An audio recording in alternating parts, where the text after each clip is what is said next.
My name is Clint Sorensen. I'm a crew chief here at UELS, and today I'm going to show you how we set up and tear down our base stations. One thing to keep in mind as I go throughout this tutorial is that survey equipment is very expensive, and it can be, if it gets broken or damaged, it can be very expensive to replace or hard to replace, and you can end up losing time in your day to get the job done, or sometimes a full day.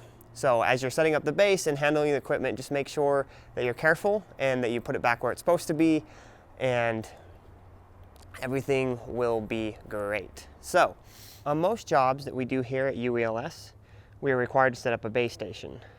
So one of the first things we do when we get out in the field is we will find what we call either a base point or a control point to set up our base station on. Once we arrive at the control point, we will get out the base box that has most of the base equipment in it. And then we will go to the back of the truck and grab out the tripod. Now, once you have your tripod over by the control point, you're going to want to unlatch the latches on the tripod and extend all three legs out. I typically try to get it about chin length or higher before I do up the legs again. And then you're going to set it over your control point, which can be a rebar, a spike, or a section corner sometimes. In this case, we have a spindle here in the UELS offices here in Vernal in the parking lot that I'm going to set up over. So you just kind of set it up, spread it out a little over the top of it with two legs facing towards you and one facing away. Most of the time we're out in dirt and not on pavement like I am here. So you'll want to make sure you stomp your legs in, but you don't stomp these two in, you just stomp the one to begin. Once you have that done, we'll go to the box, the base box, and grab the tri-brack out.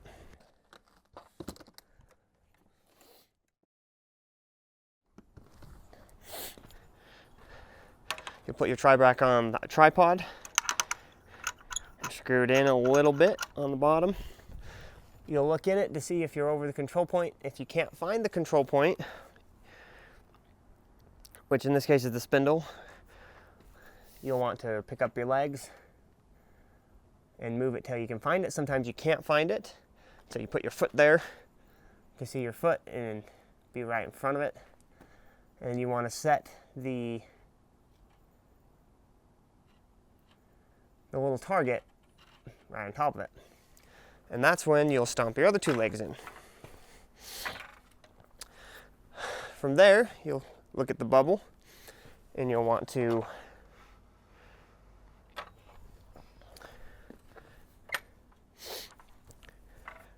unlatch and move your legs until the bubble is in the middle of the circle. Sometimes this takes a little while, and as you're starting, this will take a while for you guys to figure this out, but once you figure it out, it becomes pretty second nature to you. Once the bubble is mostly centered, you'll use the two dials closest to you to make sure that it's perfectly in the middle. And once that's the case, you'll look back into the eyepiece. And if you're not right in the middle, you'll loosen it, and it slides like this across the top of the tripod. You make sure it's right in the middle. And then sometimes you have to readjust the bubble. And if the bubble is, once you get the bubble readjusted, sometimes you have to move this again, and you just kind of fine tune it until you're right in the middle of whichever control point you're on top of. And your bubble is perfect. So now we'll go back to the base box. Also, we'll need a battery for the base rover, which you will find as you work with each of the crew chiefs here at UELS. We all keep our base batteries and our batteries for anything that we have and a lot of our equipment in different places. So you'll just have to ask your crew chief where they keep their batteries. So then you put the battery in the rover,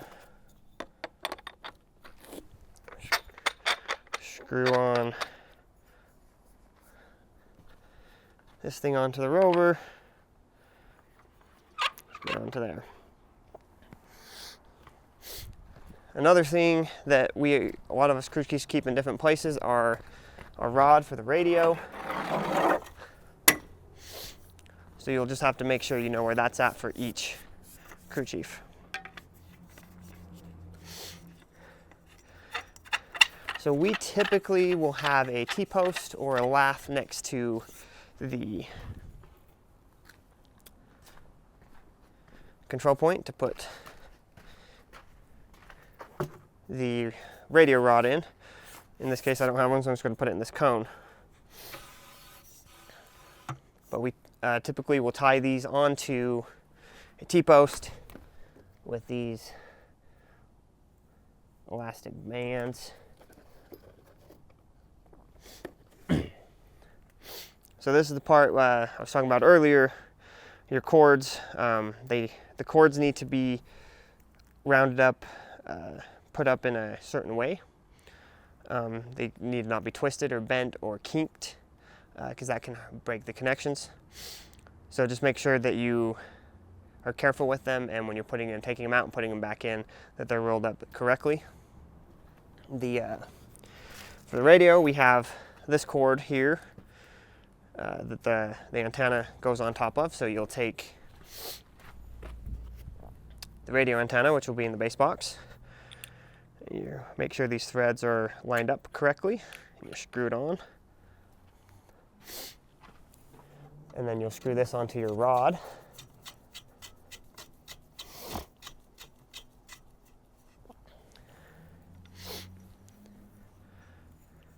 And typically, sometimes you can be in a place where you're just working right over there, so you won't have to raise this rod up. There's a lot of times that you'll need to raise this rod up a little higher and make sure it snaps into this hole right here if we're going to be further away from the base.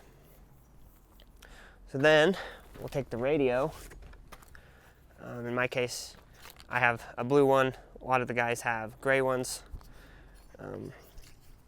You'll put the radio on the tripod, and then you'll make sure that you've got the cord still in a circle like this, and you'll take it and you'll put it onto the radio. Make sure the connection, this connection is, you just push it down a little bit and then you screw it on. So just make sure you don't break the threads. Then we have the base connection, the cord that connects the radio and the base. And these has a little red dot on it right here. And if you look at the radio also has a little red dot, and you have to line those dots up. Once you line those dots up, it should slide in nice and easy. Don't push too hard. Make sure it clicks in. Once it taps in, it clicks in, you're good to go with that one. If you ever feel any resistance when you're putting one of those cords in, do not shove it in there and force it in. There could be a spindle in the cord that's broken or bent, and it can make it worse if we're trying to shove stuff up in. So if it's not going in easy, you either don't have the red dots lined up, or there's something broken in there that's not allowing it to, and it can break something else. So now we usually wrap these around here, and this one has the same kind of connection. And it just connects right here into the rover, the base rover, and it also has a red dot and a red line. So you want to make sure those line up and make sure that it goes in easy and don't force it. From there, we will have the power cord that connects to our base battery. So our base battery, we typically set them on top of our base box, and you'll connect this cord into here.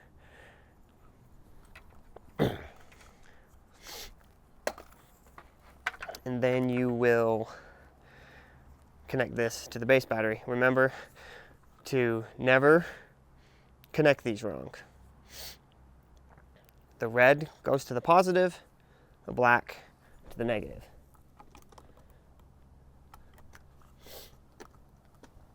Once you do that, you'll turn on the rover, and then you will measure from the control point up to this black line on the rover. In this case, we are 5.443.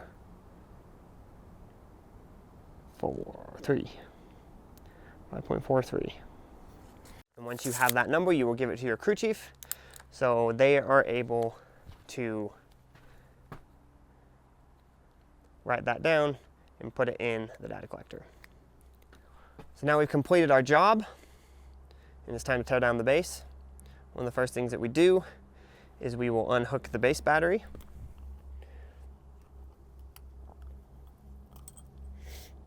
And depending on what your crew chief wants, I usually have my hands take the battery back to the truck first. So it's off the base box.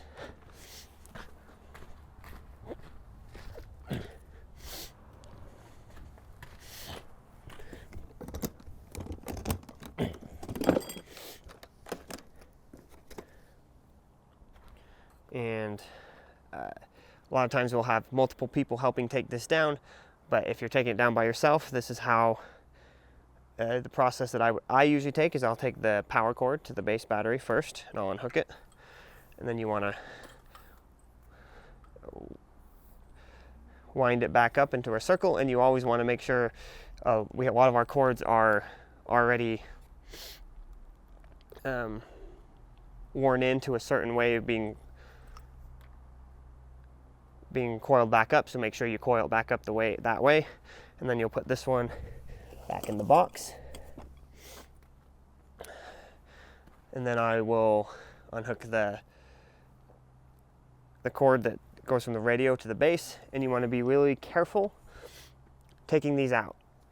If they don't just come, you don't want to yank on them, because sometimes there's something that's caught up in there.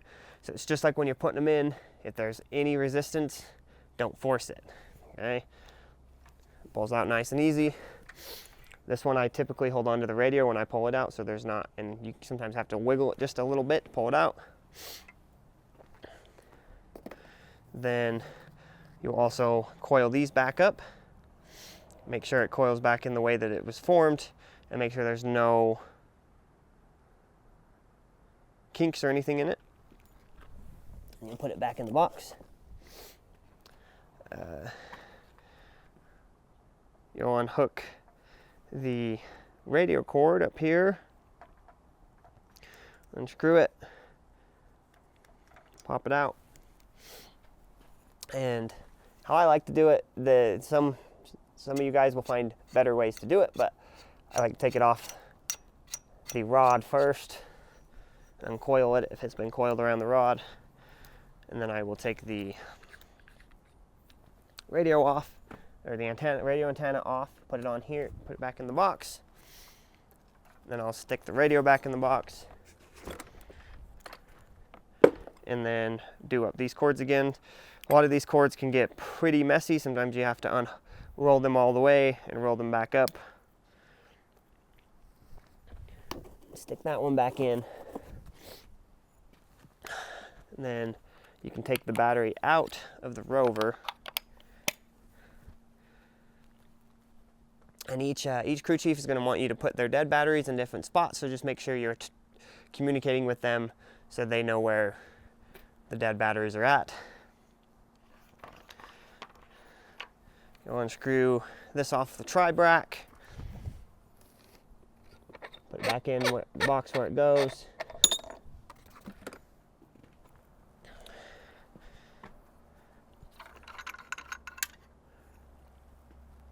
And then you undo the tri-brack, pull it out, pull it off, and then put it back in the box.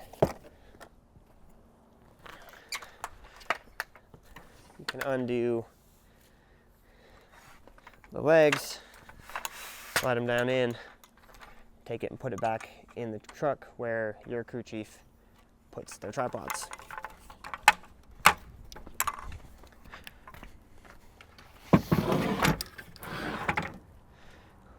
Then you'll make sure that you also put back the rod, and you're good to go. One thing that you want to be especially careful of when you're putting the base away and putting the equipment away in the base box is that none of these cords or anything else, but especially these cords, don't end up with sitting in here where the box closes, where it will crunch it. We've had that happen where someone wasn't paying close enough attention and was in too big of a hurry, and they ended up crushing one of these in the base box. Just make sure everything's clear before you close the box and snap it closed.